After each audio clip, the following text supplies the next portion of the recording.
Do you like elemental magic? Do you like 4 different gods who are actually involved in events? Well, my friend, let's talk about The City of Dusk by Tara Sim.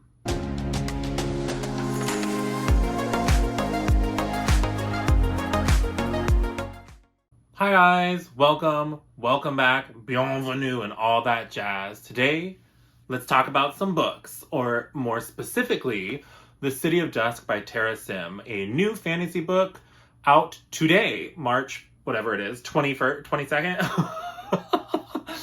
So basically, this is a new adult fantasy work, but similar to many more recent adult fantasy books, the protagonists feel a little on the younger side. They do a little bit more of the dumb stuff. So I would argue that this book is more probably new adult, and it would be another one of those good transitions from young adult into more adult fantasy, where it does have a little bit more complex magic system, a little bit more nuanced characters, and that kind of thing. But like the protagonists are still relatively young, and it's not like super dark or anything like that.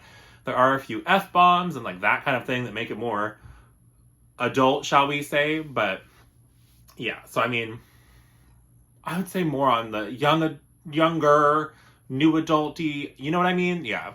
So basically, this is a story of a world where there are 4 different realms, and each realm has their own god. There is a god of light, of darkness and shadows, of life, and of death. And where these 4 realms kind of converge is this 5th realm known as the Nexus.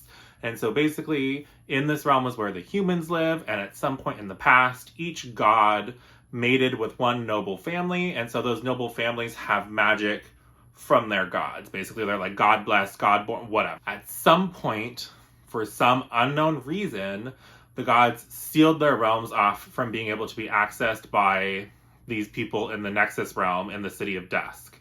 And that has led to the blockage of the magic, kind of, to the world, and so the world is slowly dying, and basically the noble heirs of each of the 4 different houses are trying to figure out how can they undo this sealing.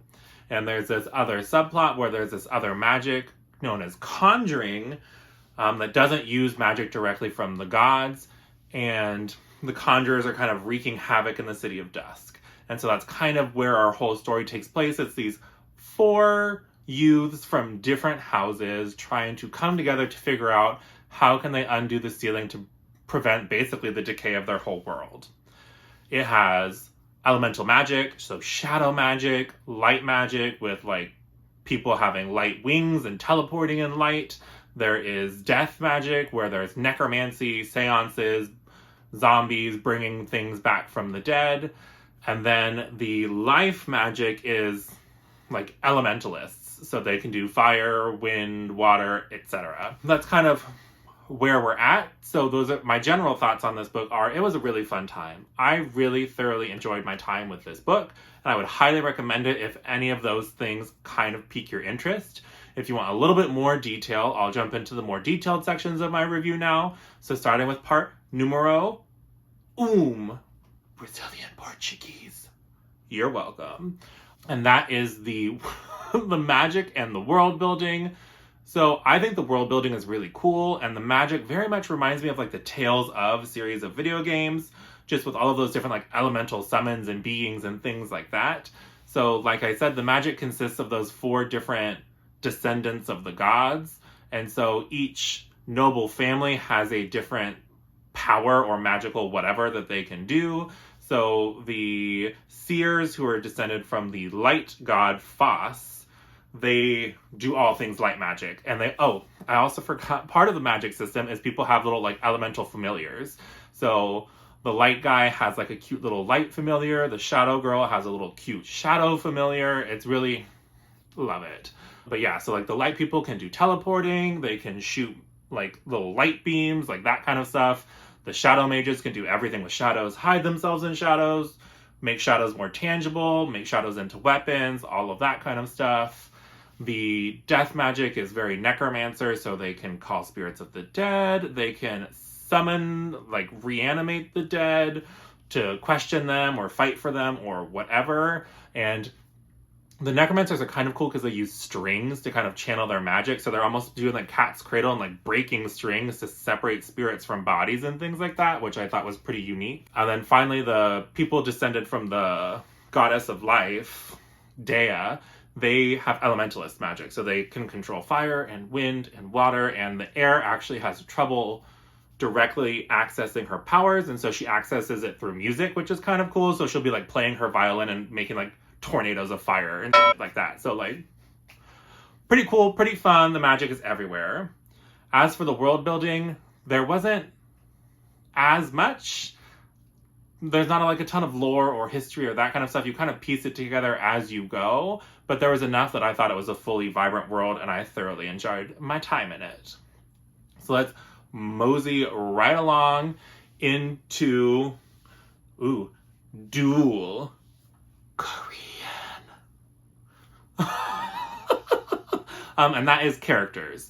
So the characters are one of the parts where this book wasn't as good for me personally, because the kind of younger protagonists that kind of do dumb, irrational things is not my vibe. Like, it kind of annoys me, TBH. Like, sorry about it, but like, I'm at the point of my life where people should talk to each other and bounce ideas off each other, and like, no one person is responsible for the entire fate of the world. Hate to break it to you. So like, when you have friends and people that you're working with and a common goal, like, maybe talk to each other.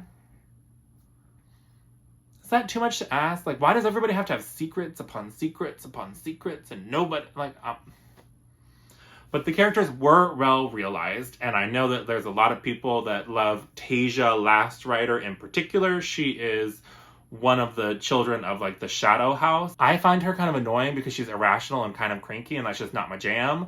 But if you love that kind of like no holds barred female character, which I usually can enjoy, but like, I'm a little burned out on the whole like, I know better than everyone and I have to prove to like, blah, blah, blah, blah.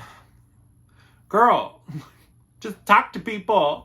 Asking for help is not a weakness. It doesn't make you less than. It doesn't make you less of a badass because you asked your friends to help. Girl, get it together. Do you know what I mean? Like, that's where I'm kind of at with these like younger, more like YA type protagonists. Like, get it together. Please. Other than that, there are some like relationship dynamics. There are queer characters. There are lesbian characters. There's kind of a hint at a maybe male-male love interest that never really comes to fruition, disappointingly. But that's all I'll say about that. And then we'll move right on into part 3, Japanese. I'm ridiculous. Okay, anyways, part 3 is the plot. So I thought that the magic system and the plot are where this book kind of shines. There is the mystery element of what are the conjurers doing, why are they doing it, why is the world sealed off, and what can we do about it. And there are awesome battle sequences. Magic is used all of the time, which I really love. I've been reading a lot of these books where they're fantasy, but the fantasy is that it's like a world that's not our own. It's like, okay. And the magic is like, where's she at though? In this book, magic is front and center. The heirs are using their magic all of the time in really cool and interesting ways. And so I just really enjoyed that about this book. And the magic helps drive the plot forward and all of that kind of stuff. And so I think that you would really enjoy this kind of book if you like kind of a more mystery type book where people are trying to figure out what happened to their world and how can they save their world. And just be aware that the characters can be a little annoying and juvenile at times. Other than that, I think that this book was a really, really, really fun time. A great start to a new series. I'll 100% be on the lookout for book 2 when it comes out. Whenever that is. There is like a little snippet of book 2 at the end of book 1. And book 1 definitely ends on a like, okay, but now what? Like, it's kind of like cliffhangery. Like, okay, rude. But it's a really good time, and I would highly recommend if you like any of the kind of elemental magic, magic forward, plot-driven, mystery-type stories in your fantasy. And so for me, overall, this book was 4 stars. Just straight 4 stars. It was good. The characters were a little annoying to me, so it dragged it down a little bit. It was a little slow at points. It is like around a 500 and something page book, so it's on a little bit thicker side, but nothing too crazy. And I would highly recommend it if you enjoy this type of story. And that's all I have for you today, my friends. If you liked this video, please give it a like. If you want to see more bookish reviews and commentary and that kind of thing from me, please consider subscribing to my channel. Other than that, I hope you have a great rest of your day, and I'll talk to you again soon. Bye!